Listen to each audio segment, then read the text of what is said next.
Bonjour tout le monde, ça vous dit aujourd'hui une petite carte magique? Bon, alors, vous allez voir, c'est assez simple à faire. Je vais vous donner les mesures de la mienne, mais après, bien sûr, il faut l'adapter à vos propres tamponnages, etc. Mais vous inquiétez pas, ça a l'air compliqué comme ça, mais vous verrez, c'est quand même assez simple. Donc moi, je vais utiliser ma planche de tampons, une de mes planches de tampons Penny Black, donc celle-ci, c'est la planche Wonderful. Voilà, donc j'ai pris mon petit hérisson et du Bristol. Donc je vais tamponner à la Memento puisque je vais faire de la mise en couleur avec mes Pro Markers, mais vous verrez que j'ai peut-être pas assez attendu et que mon encre va baver un petit peu plus loin, mais enfin bon.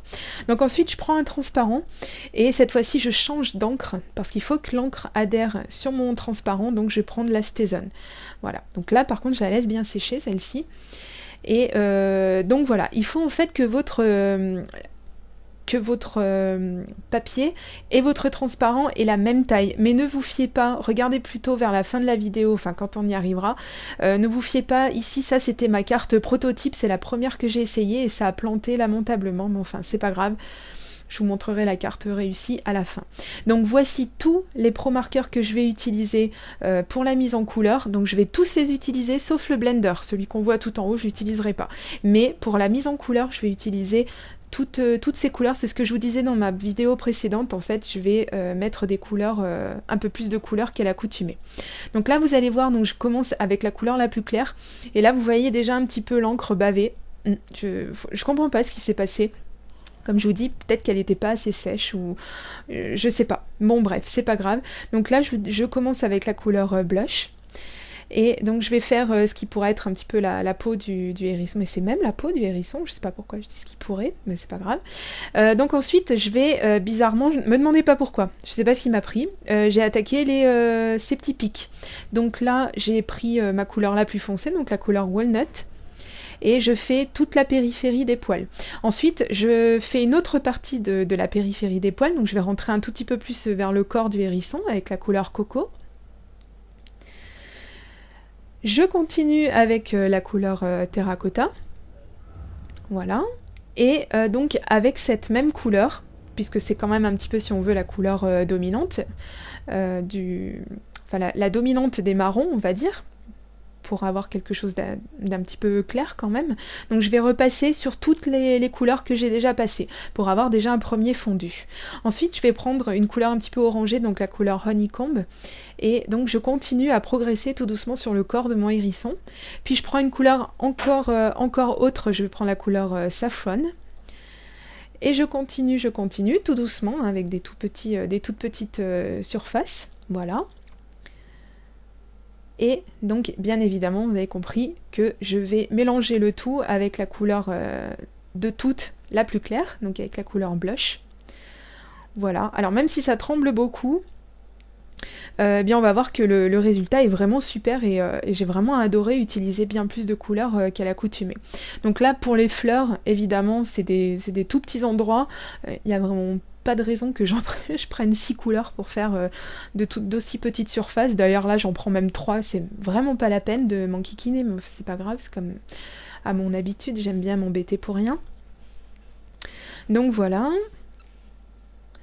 Je mets en couleur traditionnellement. Et donc, ce que vous voyez ici, ce sera même pas le vrai, le même tamponnage que j'aurai à la fin, puisque comme je vous ai dit, ma carte, ce que j'ai commencé à filmer au début, donc là, cette partie-là, ne marchera pas en fait. Donc, je vais refaire la mise en couleur. Donc, je crois que celle-ci, quand j'utilise le Warm Grey 1, justement, là, je crois que celle-ci, c'est la carte, le tamponnage définitif. Enfin bon, de toute façon, j'ai utilisé les mêmes couleurs et la même technique, donc les résultats sont vraiment très très semblables.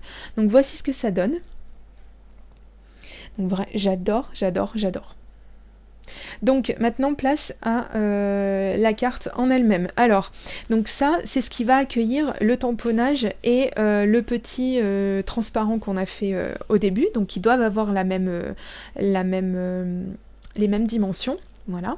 Donc là vous prenez un bout de papier qui, vous le voyez, doit avoir, on va dire, au minimum 1 cm de plus de chaque côté. Donc vous prenez vos marques, Voilà, une fois que vous avez coupé. Par exemple, moi, ma carte, mon tamponnage fait en lui-même 7 cm.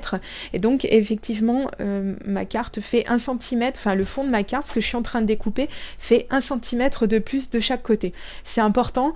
C'est pour ça que ma carte n'a pas marché la première, parce que j'avais pas laissé exactement 1 cm, j'avais laissé beaucoup moins. Et du coup, à force de faire bouger ma carte, et ben, en fait, le système a foiré. Donc, laissez quand même deux bonnes petites oreilles, voilà, je vais commencer à y appeler comme ça. Donc vous voyez que la forme, le bas de mon tamponnage a changé, c'est pour ça que je l'ai refait. En fait, vous voyez qu'il a une forme plus large sur le bas, et que ça, c'est pour empêcher, vous verrez, vous comprendrez à la fin pourquoi, et que c'est important de l'appliquer, c'est pour éviter en fait que la carte ne sorte quand on... Voilà, regardez, quand on la tire, quand on la fait sortir. Voilà, donc il faut qu'il y ait une butée. C'est pour ça qu'il faut que ce soit plus large en bas. Donc là, tout simplement, j'ai découpé un rond, j'ai fusillé ma perforatrice pour ma première carte. Elle m'a explosé dans la main, c'est magnifique. Donc là, heureusement que j'ai ma Big Shot et des die de découpe rond, parce que j'aurais pu le faire à la main, mais je voulais vraiment quelque chose de très net. Donc j'ai découpé avec ma Big Shot, j'ai fait un rond, voilà, tout simplement. Je vous conseille de le faire également. Mais bon. Alors, donc là, on arrive directement, donc j'ai fait ma base de carte. Enfin, ce qui va accueillir, si vous voulez, la base de ma carte. Donc là, du coup, si vous suivez les mêmes mesures que moi, ma carte dépliée fait 20 cm. Donc vous la pliez en deux, évidemment, ça fait 10 cm sur 12 cm de hauteur. Et donc, vous faites une petite encoche avec votre perforatrice. Et donc, on va fixer le système plus ou moins mobile au fond de notre carte. Donc là, vous voyez, je suis en train d'enlever, si vous voulez, les petites poussières, les résidus comme ça de gomme ou autre qui auraient pu rester.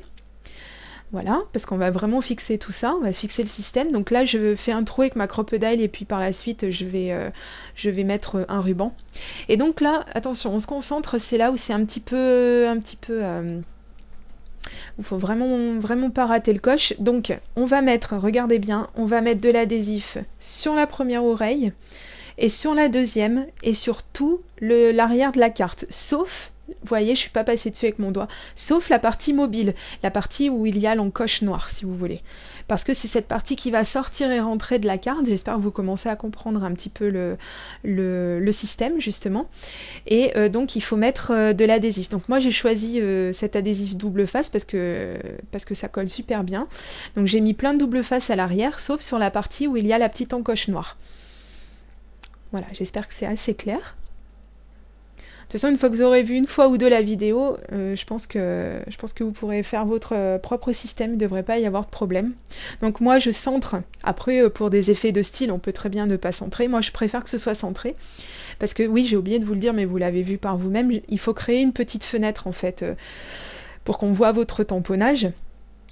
Je ne vais pas vous donner les mesures parce que, à part que vous ayez exactement le même tamponnage que moi, je vois pas l'intérêt. Donc on fait un essai, on sort sa petite carte pour voir qu'effectivement tout fonctionne correctement. Et donc là, je suis en train de, comme je le disais un petit peu précédemment, de fixer mon ruban. Alors, moi, ce que j'aime, c'est les rubans rigides. Voilà, quand je fais des tags ou autre, j'aime bien mettre des choses rigides. Donc là, vous pouvez mettre de la ficelle. Je vous conseille plutôt un ruban parce que comme ça, les gens comprendront mieux en fait où est-ce qu'il faut tirer. Ah oui, des fois, il y en a qui sont pas très fut-fut. Hein. Et donc, bien avec le double face à l'intérieur ou avec du glossy accent, si on le laisse bien sécher, eh bien, ça rigidifie notre ruban et c'est super. Donc, bah tiens, pendant que j'ai mon double face dans les mains, donc je vais coller ma carte. Enfin, je vais coller le panneau avant. Donc là, ce qui est important, c'est donc vous pouvez très bien mettre de la colle. Hein. Moi, j'ai préféré du double face que je l'avais dans les mains. Mais donc vous mettez de la colle, mais vous n'en mettez surtout pas sur la partie le transparent que vous avez tamponné, si vous voulez. Voilà, parce que si vous en mettez dessus, bien évidemment, vous allez tirer et ça ne marchera pas. On est bien d'accord. Voilà. Donc évidemment, quand on en est à notre première carte, c'est un petit peu la boulette qu'on fait toutes, mais c'est pas grave. Comme là, encore une boulette. Hein, vous voyez, en direct live, j'ai pas décoré le devant de ma carte avant. Donc là, bah, tant pis, je le fais maintenant. Donc je prends ma Versamark et je vais tamponner un petit tampon sur l'avant, un petit tampon que je vais embosser, puisqu'évidemment j'ai pris de la Versamark.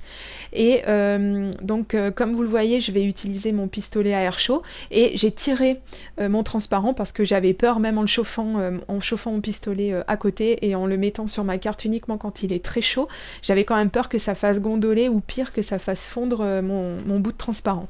Bon, je voulais pas faire de carte de Saint-Valentin cette année, mais enfin bon, allez, puisqu'on est lancé, je me suis dit que je vais rester raccord avec les couleurs qu'il y a déjà sur la carte, donc j'ai découpé des petits cœurs avec une perforatrice, et donc je les ai collés un petit peu ça et là sur ma carte, et je vais ajouter un petit peu de Glossy Accent pour que ça brille, hein, parce que, de Wink of Stella, voilà, pour que ça brille, parce que j'aime beaucoup.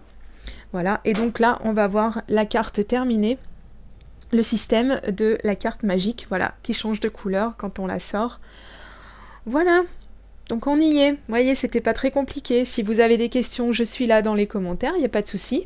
J'espère que cette vidéo vous aura plu, et je vous donne rendez-vous très très bientôt pour une autre vidéo création. Gros bisous, bye bye.